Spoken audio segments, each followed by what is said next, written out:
What's going on, everybody? Happy Wednesday, and welcome to the DFS Pick 6 on RotoGrinders. I'm Eric Crain, and I am joined, as I always am, we got John Daigle, we got Rich Hribar. Let's start out with Daigle. What's up, Daigle? How are we doing today? Actually not doing too well. I feel genuinely bad because I owe you, I owe Reeves, I owe the great people of the Pick 6 an apology. Like last week, y'all did y'all's parts. 2/3 of the founding crew of Pick 6 came back strong. But here I am, not pulling my weight. So I need to get better, and we start doing that right now. Hey, man, I can appreciate that. It's like, oh, look at him. Oh, he's got the jug. We got freaking Silva Jr. over here. All you got to do is... I can't do more than that, though. I understand. All you got to do now is just be 6'6" and threaten to murder people while playing foosball. Also joining us, Reeves. What's up, Reeves? How we doing? We're doing real good. You know, I was able to open up the flower of life properly and find the real wave conjugations that we've been looking for 10,000 years last week. And that flower told me Kyle Allen cash, baby. We hit.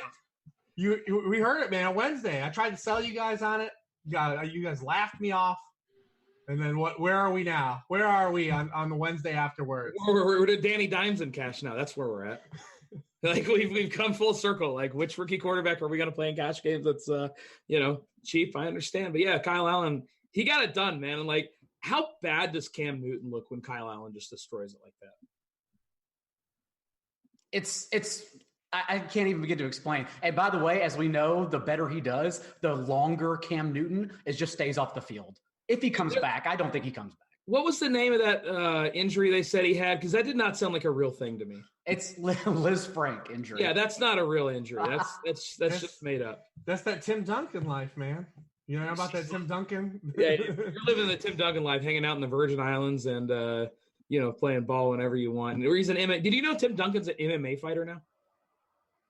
Really? No, I didn't know that. Yeah, Tim Duncan's like fighting in MMA now. Like not like big time or anything, but he's doing some MMA training. And when he can be an option on DraftKings, then call me. Dude, Tim Duncan, he's going to be like $3 on DraftKings.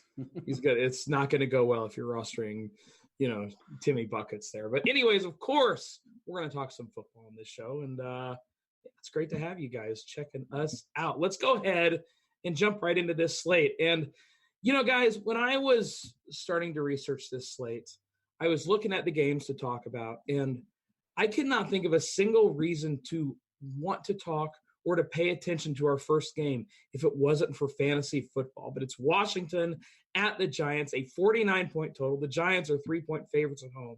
Reeves, if it weren't for fantasy, would you watch this game?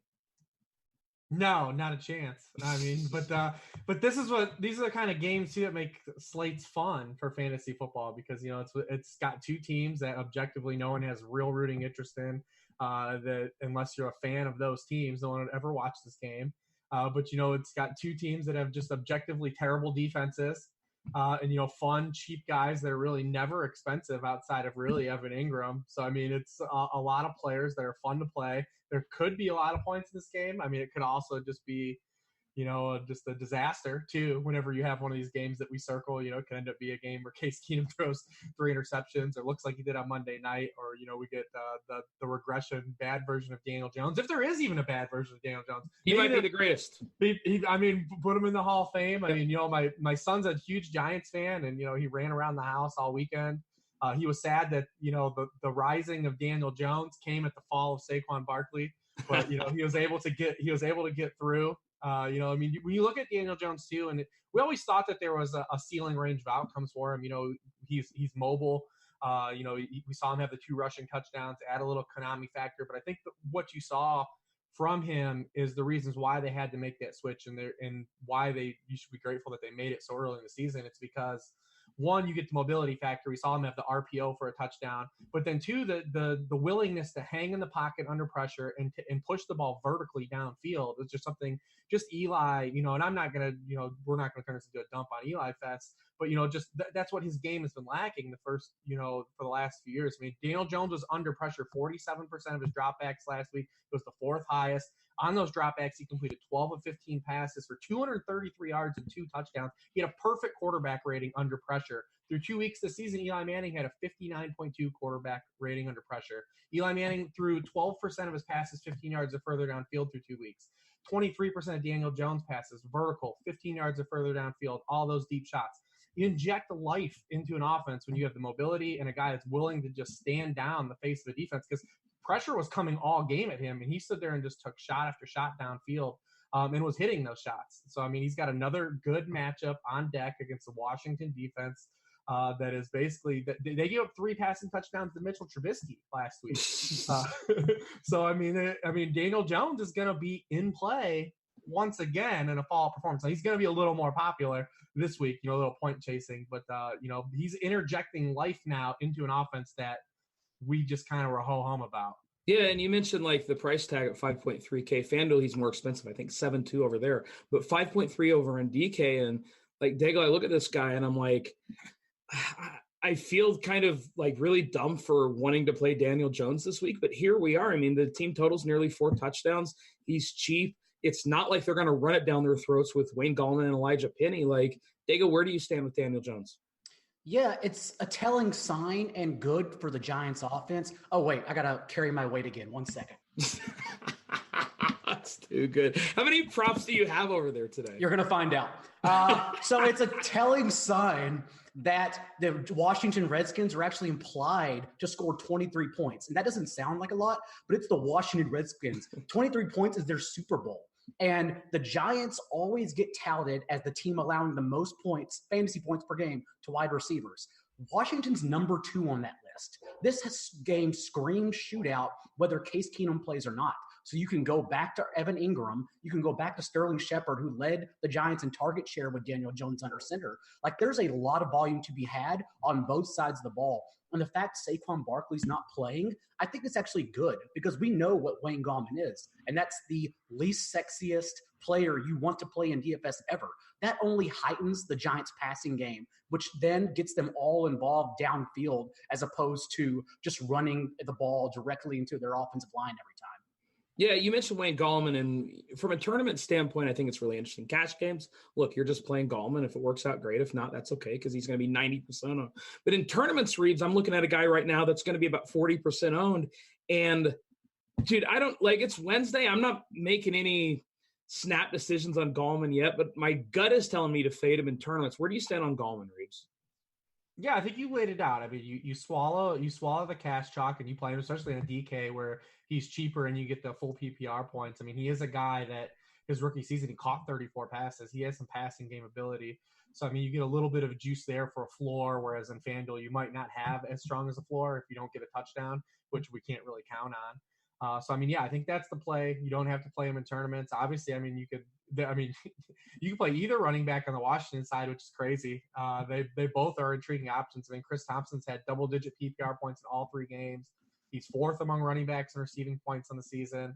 The ghost of Adrian Peterson, actually, this is probably, like, objectively is the best matchup he may have the whole season while he's filling in. I mean, he's not a guy you want to play in DFS by any means, but, I mean, we know the goal line job is his. The Giants are currently 27th in rushing yards allowed to opposing backfields.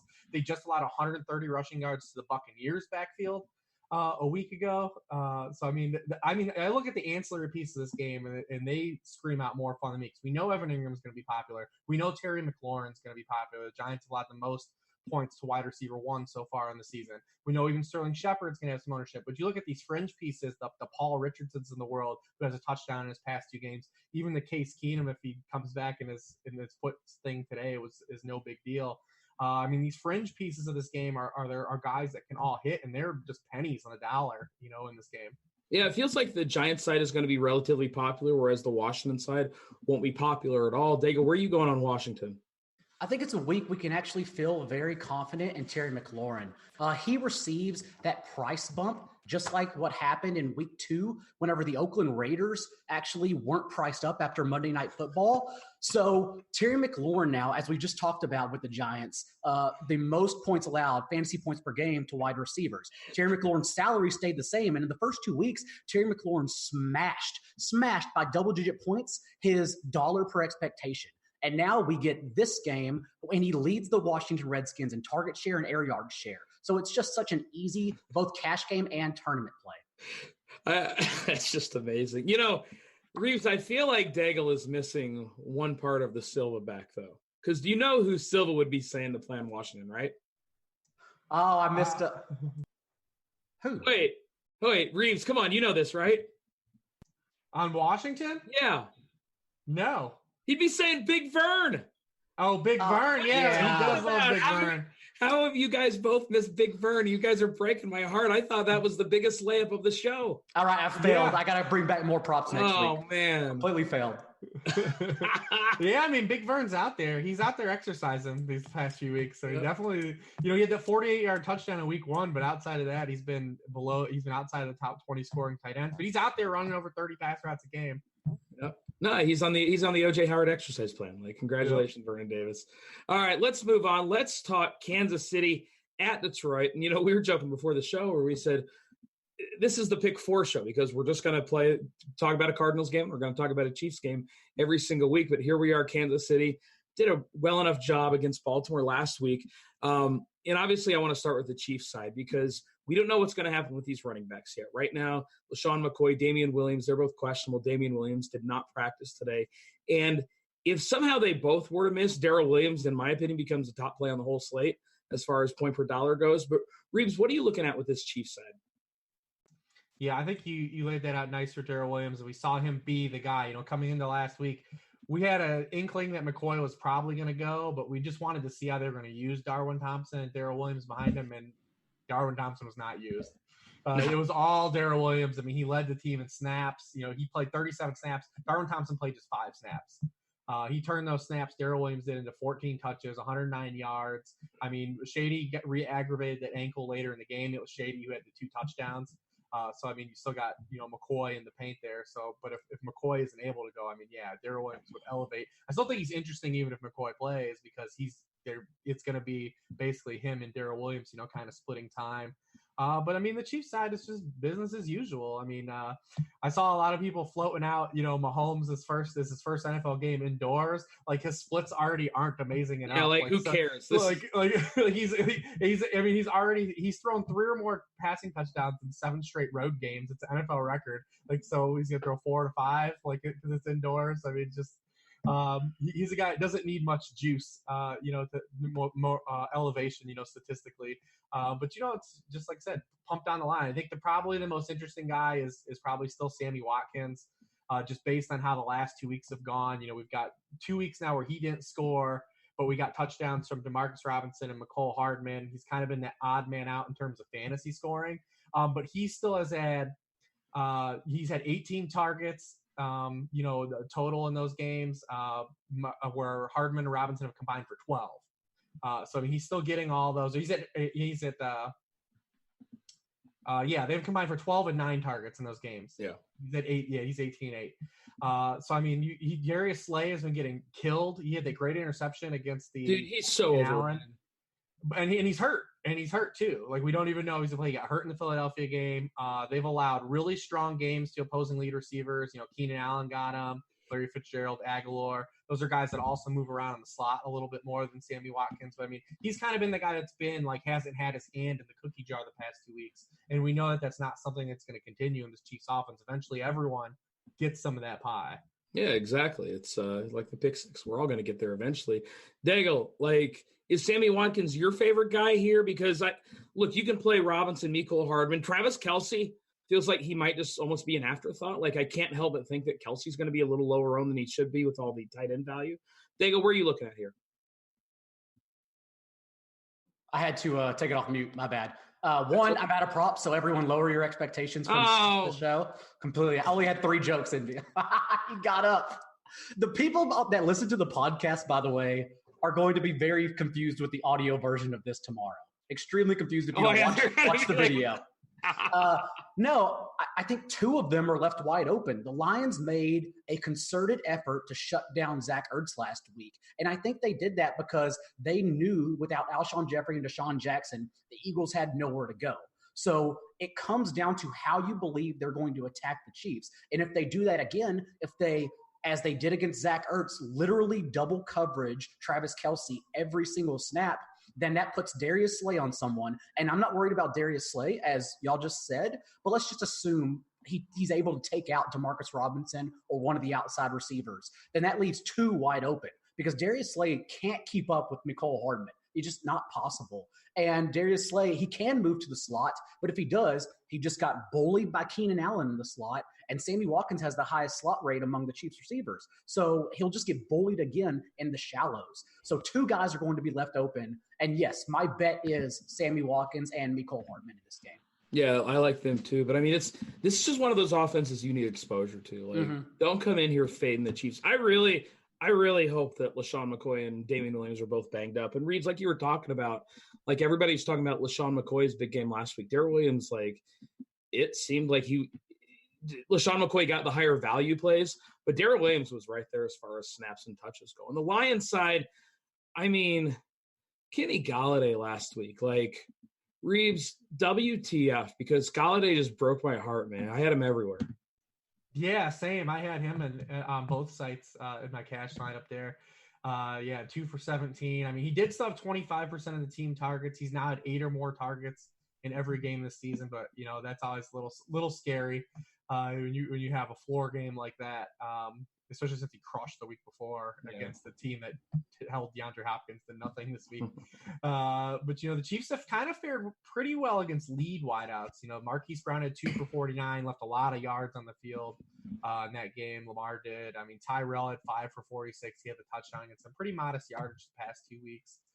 So maybe that opens up, for a guy like Marv to come back and have another good game. I mean, Marv, after week 1, but look at the last 2 weeks, he had 20% of the team targets in week 2, 28% of the team targets last week.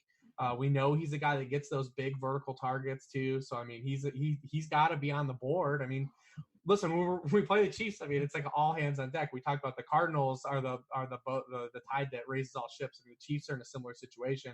It's just that the Chiefs side, you want to play more than the Cardinals side, where the Cardinals make everyone else better. The Chiefs are don't want to ignore the Chiefs side. I feel like a lot of people, when we talk about these Chiefs games, it's business. We always say business as usual with the Chiefs, but we kind of ignore them and we get enamored with the other side of the Chiefs too often. Whereas, it's like, hey, dummy, focus on these guys. These are the guys scoring all the points. So, I mean, So, and when you have a team like the Lions, who are mostly, a team that typically plays slower and doesn't score a lot of points on their own, you don't want to get caught into that trap, like, of playing some of these guys like we did with the Raiders a couple weeks ago when they all were super cheap, and even last week with the Ravens guys, none of those guys popped. Mark Ingram popped, and that was it. He was the only guy that hit. So I mean, I don't want to these guys are intriguing and they're great for game stacks. Marvin Jones, Kenny Golladay. If you want to get cute and play, T.J. Hawkinson and try to chase a touchdown, he's been blocking way more the past 2 weeks than he did in week 1. You can, but I mean, just focus on the team that's scoring all the points, which is the team in Kansas City. Well, when I look at this Lions team, like I want to touch too on Kerryon Johnson, because he's somebody that, look, he's becoming more involved. Obviously, C.J. Anderson there. Daigle, like the Chiefs have struggled against running backs this year. What do you think about Kerryon? Yeah, so Kerryon's yard per carry isn't popping because they just continue running him into 8-man boxes.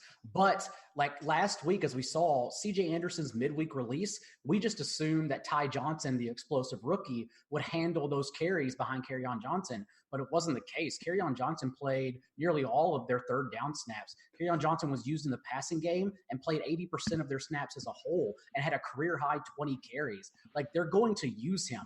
The Lions have allowed, and overtime is baked into this, but it's still, they're changing offensive scheme. Like Jim Bob Cooter out. We thought we liked Cooter. It turns out we don't, because Stafford That's not something we can say on air. Stafford now is actually top 5 in air yards per attempt. They're going downfield with him more. So perhaps that helps out Kerryon Johnson, but either way, he is in the best position to blow up finally in this game, no matter how they use him. Yeah, like to me, Kerryon feels like he's got a really high ceiling and floor here, and the price tag only 5.4 on DraftKings when you factor in the pass catching reads. Like, he's somebody that I'm going to have a lot more interest in Kerryon Johnson than the field, I think. Yeah, he's pretty cheap too on both sites, both of the main sites. Like I said, we would like a little more pass game involvement. He's just the 6 targets on the year. Last week he still only had the 1 catch. But you guys nailed it, though. I mean, he got the big bump in snaps, and then he's going to be at home against the Chiefs defense that is allowing 6.2 yards per carry to opposing backfields. to start the season. And we saw last week, with Mark Ingram, there's touchdown potential, in these games. So, I mean, those are the guys that win cities. You talked about Mark Ingram being a great tournament play last week because multiple touchdown opportunity, and that's the boat he's going to be in this week. Man, freaking Mark Ingram, man. I just don't even want to. I don't want to talk about that. Like, I'm still waiting on my Justice Hill shares to get there. We got time, Reeves. You and I got times, buddy. All right, let's move on to Seattle at Arizona. Of course, every week here, we're probably going to be talking about an Arizona game. When they have a bye week, we still might talk about playing against them. It's a 48-point total. Seattle, 5-point favorites on the road. And Daigle, last week we saw vintage Russ Wilson. Now, it was all in garbage time. If you had him for the first 2.5 quarters, you were not feeling great. And, of course, he ended up with over 40 DraftKings points. So, Daigle, I assume we're going back to the well here with Russ.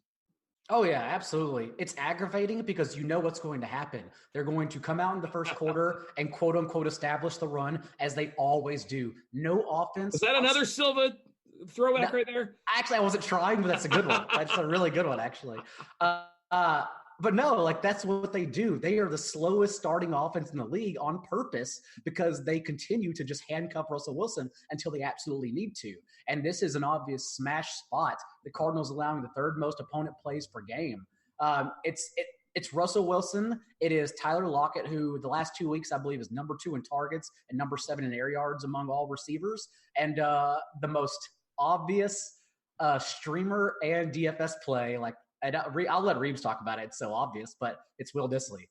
Will the thrill, baby. I mean, I'm uncomfortable with Will Dissly chalk week, but you should be. Here we are. The Cardinals just getting torched by tight ends, and Reeves. It seems like Russ really trusts Will Dissly.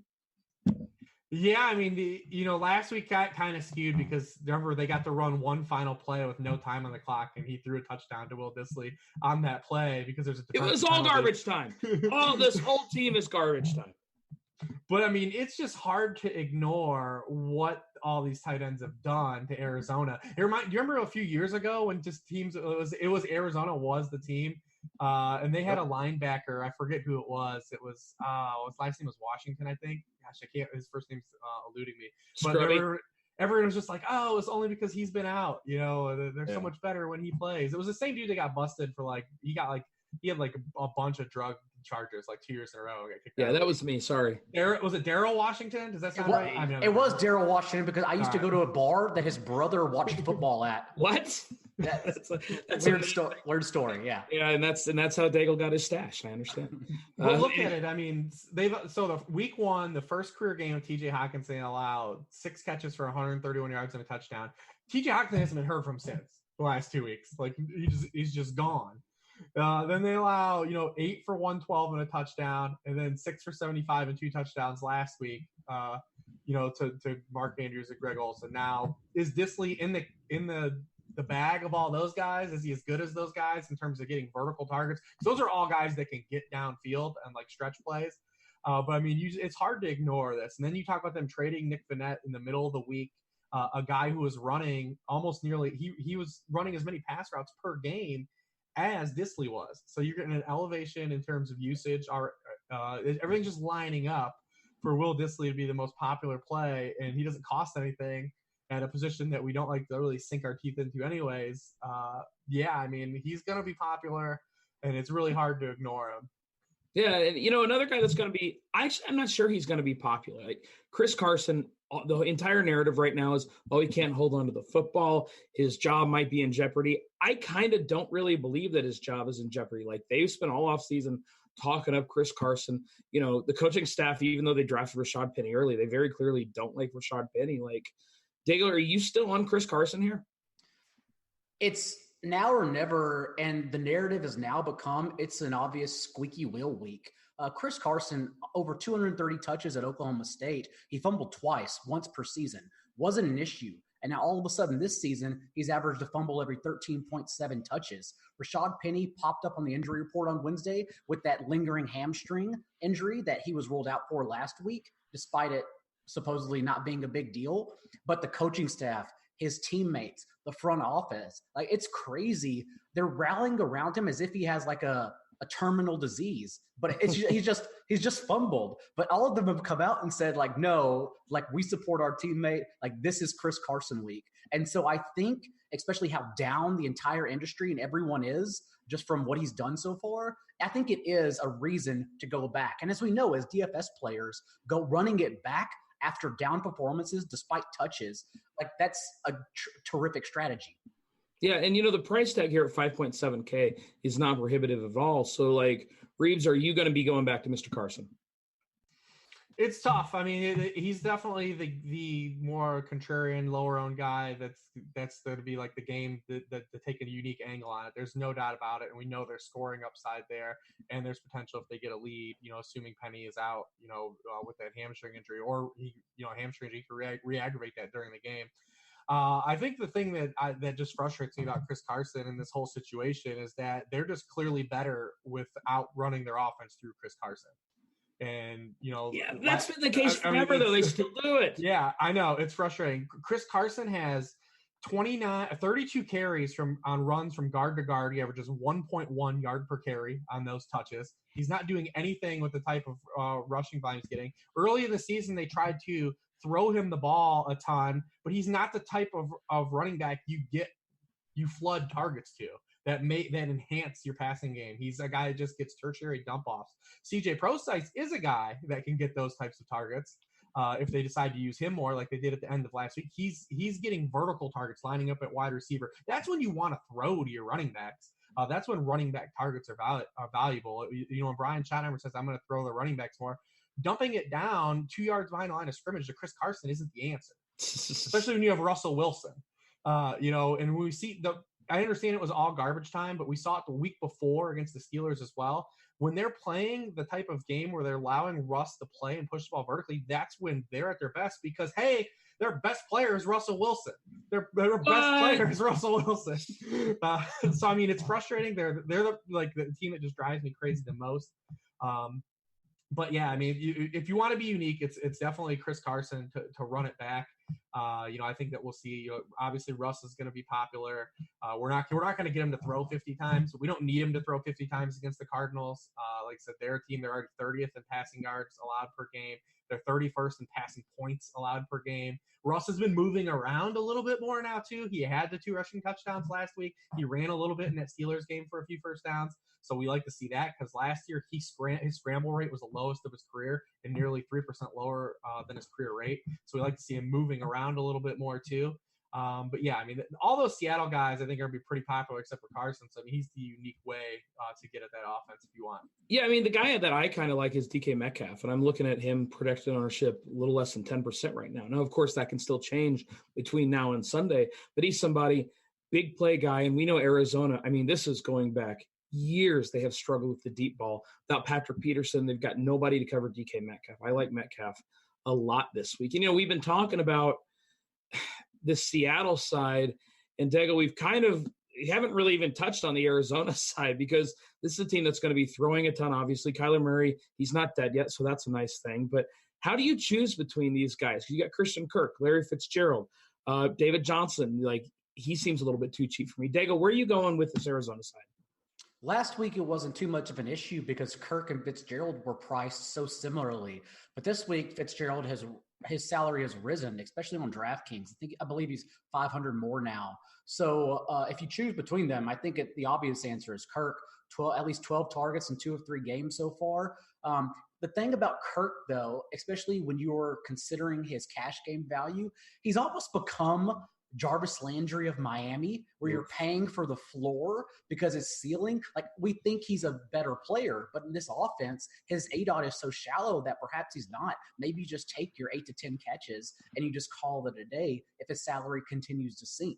But for me, it's Christian Kirk, and then your wild play, if you're playing the Millie Maker and you sprinkle him in, it's Damiere Byrd. Damiere Byrd, despite 2 targets last week, led the Cardinals wide receivers in snaps played with 72 and tied Fitzgerald and Kirk in routes run. He's on the field every single play. Maybe he's under that Chris Hogan workout plan where he's just running sprints up and down and that's it. But he's on the field every play for an offense that throws and likes to throw almost every play. Yeah, I'm finally just getting exposure to these guys because, the team total seems low. We kind of talked about it last week where the team total or the entire game total seemed really low. And I kind of did a 180 because I was like, oh, it seems too good to be true. Vegas knows something. I'm just not going to mess with this game. And obviously that was a what disaster. But Reeves, where are you looking at with Arizona? Because again, like all these guys I think are in play. Yeah, one thing to note is Jameer Byrd did miss practice today with a hamstring injury, and they did cut Michael Crabtree. So, I mean, keep an eye on that. It looks like Trent Sherfield will be the next man up if that happens. He dropped a touchdown last week. Where's Keyshawn Johnson? Where's Key? And Keyshawn Johnson is the Crabtree role, but I'm saying in play, if Byrd can't play, the Sherfield will take his spot. We really just need Andy Isabella to get thrown in there already. Honestly. How bad does Andy Isabella have to be that they can't even turn him? And he's what they need. He's what they need because I've already 3 weeks in. I've already changed it. It's the horizontal raid. Like it's not the air raid. They throw the football sideways. It's all like Y mesh stuff and shallow crosses. They don't throw the football down the field at all. They had the old Madden playbook, man. That's how you won in Madden back in the day. You'd run It's all yak generated. I mean, you look at Kyler. He has the most pass attempts, the second most completions of any quarterback in his first 3 starts in NFL history. But he's 18th in passing yards, 55th in yards per pass attempt, 6.1 yards of that same group.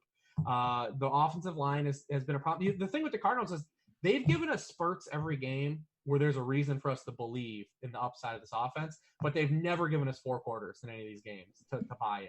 They've given us just a quarter and a half like every week of like, yes, this is working, and then they give us 2.5 quarters of disaster. And that's what happened again last week. It all fell apart in the second half.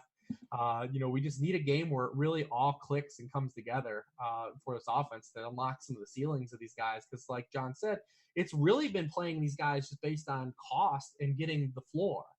And just, kind of hoping what we get. I mean, you look at the target share of, Fitzgerald and Christian Kirk, and it's just insane, but you're not getting these high ceiling games. And Fitz does have 200-yard games on his belt, but you're not getting the full upside. Like I said, if they're doing this for 4 quarters, that's when you start to see the crazy numbers, start to pile up at some of these prices. David Johnson is a guy that Todd Gurley's taken a lot of flack. One of the things we talked about Todd Gurley, coming this offseason of all the sides of the coin that were thrown around, never once was the side really discussed that Todd Gurley was just going to be bad at football like he's been.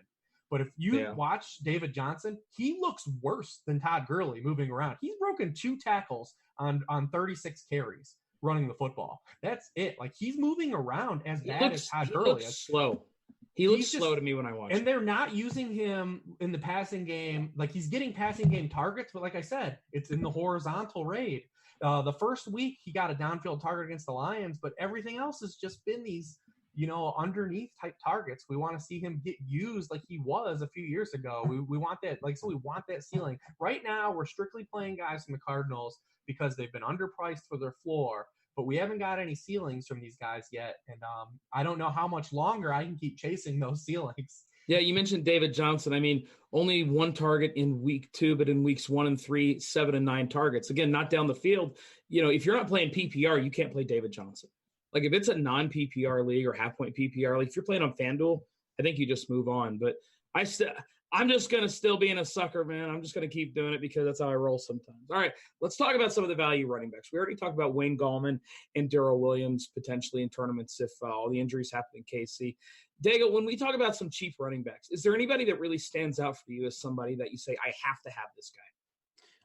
Like you said, we hit on Kerryon Johnson. He's one of my favorite ones at just 5,400 on DraftKings.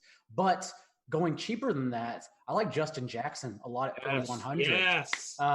I know our segment is supposed to be the Chargers later, but I got to get Justin Jackson out of the way because I'm excited for Justin Jackson week. Like this is a Dolphins team who is pacing to be historically bad in every category across the board since the merger.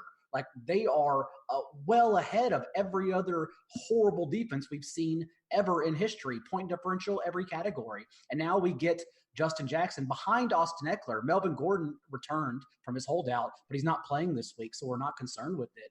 But the running backs, the backups that Miami has faced so far, because they just trail and get down in every single game. Week 1, Gus Edwards had 17 carries. Week 2, Rex Burkhead and James White combined for, I think it was 8 carries and 6 targets. And then last week we saw Tony Pollard smash on 13, 100, and a touchdown. And now you get Justin Jackson in the game, but the Chargers are obviously favored by a lot. And so they're going to look to lean on him. Justin Jackson, yards per carry is not a stat I typically throw out because it doesn't matter. It's not sticky. But the fact he leads every running back in yards per carry among those with at least 15 carries means something. Yeah, no, I'm definitely on Team Justin Jackson this week. Reeves, are you going to make it 3 for 3? Yeah, I mean, I'm down. He's had back-to-back games where he's had a touchdown called back too. So, I mean, we keep losing a touchdown from him each week. And, last week, too, he played, he's coming off a season-high 28 snaps, still only the 9 touches. We would like a little bit more, but I would say we all agree he's going to get more than 9 touches in this game. Miami's dead last. They're allowing 25.8 rushing points per game, 213.3 yards per scrimmage per game to opposing backfields. They have a lot of franchise career-high 624 rushing yards through 3 games. We don't really have to move too much with too much data here to just suggest that the Chargers are going to win by a lot, and they're going to hand the ball off a lot in the second half of the game. All right. So, is there any other cheap running backs that you're interested in, Reeves, that maybe we haven't talked about? I mean, I don't know necessarily cheap. There's no guys you want to go cheap on. I think there's some interesting guys this week. Because it's not one of these slates where we have just where we're just going to play the top 3 guys. We've got Zeke on Sunday night. So we lost Saquon.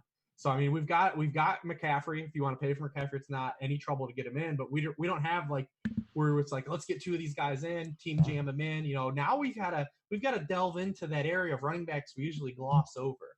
So who are we playing out of that group of, the Nick Chubbs, the Marlon Mack? Marlon Mack is who we're playing this week. That's right, baby. The easiest Marlon Mack week I've ever seen. Big favorite at home against a team that can't stop him.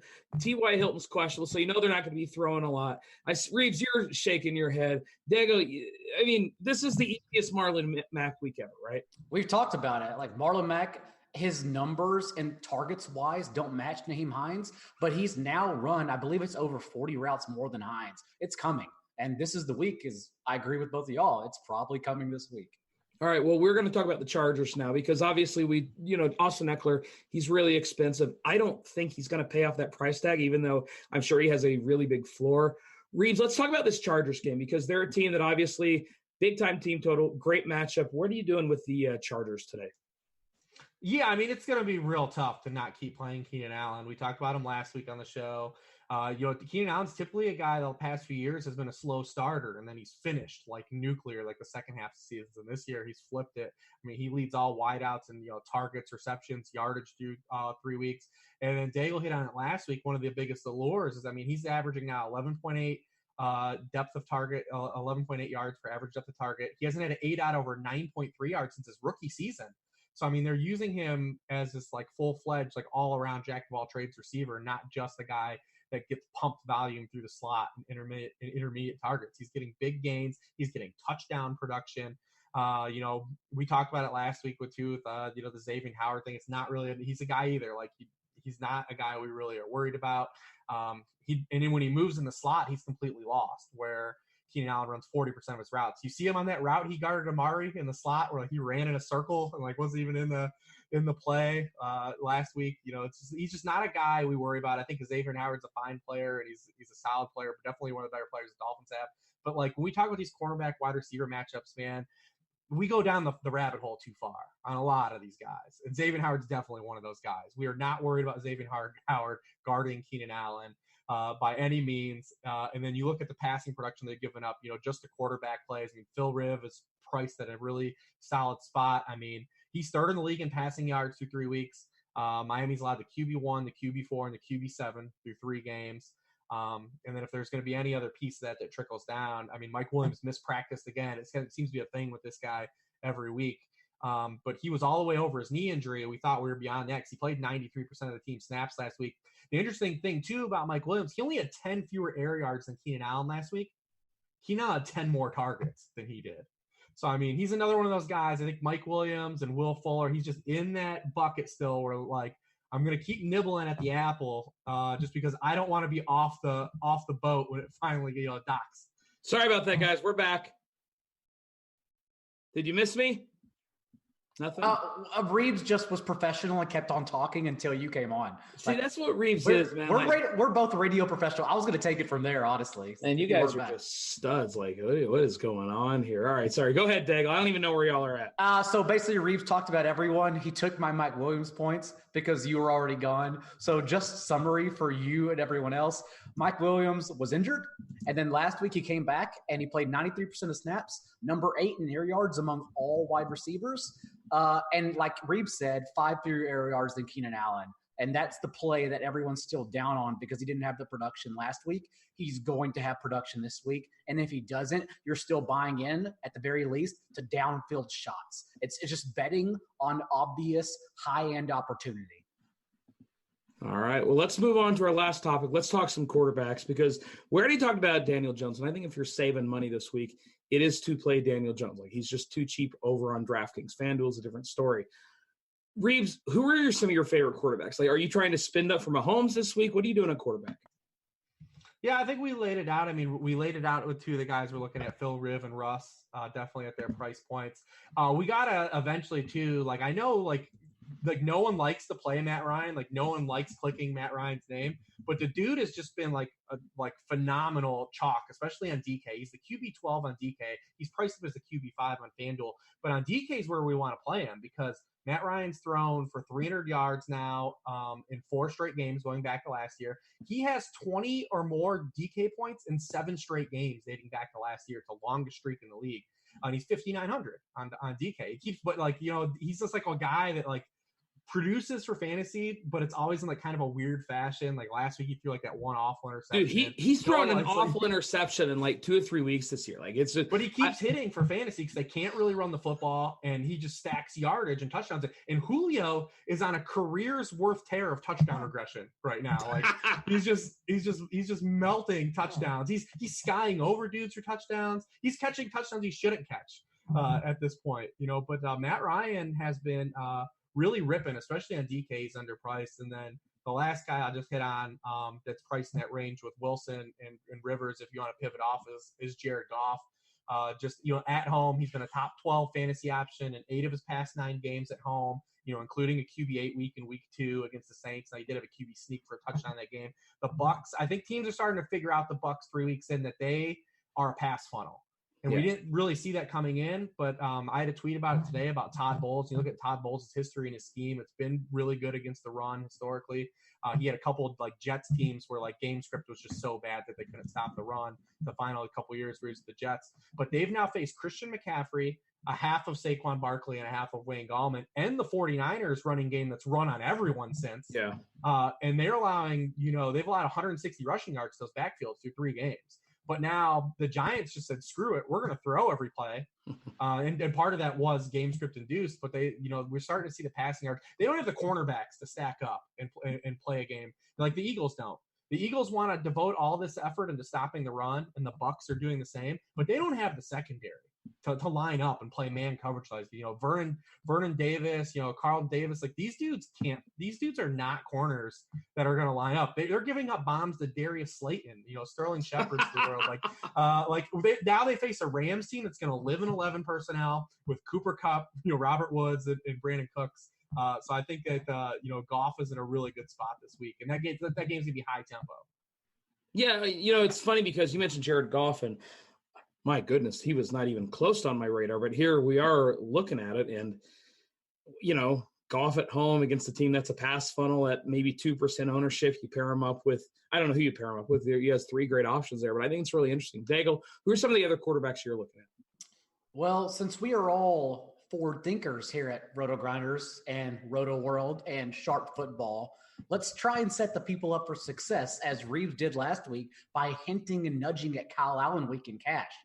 Let's say, because this isn't rhetorical, I actually want to know y'all's thoughts.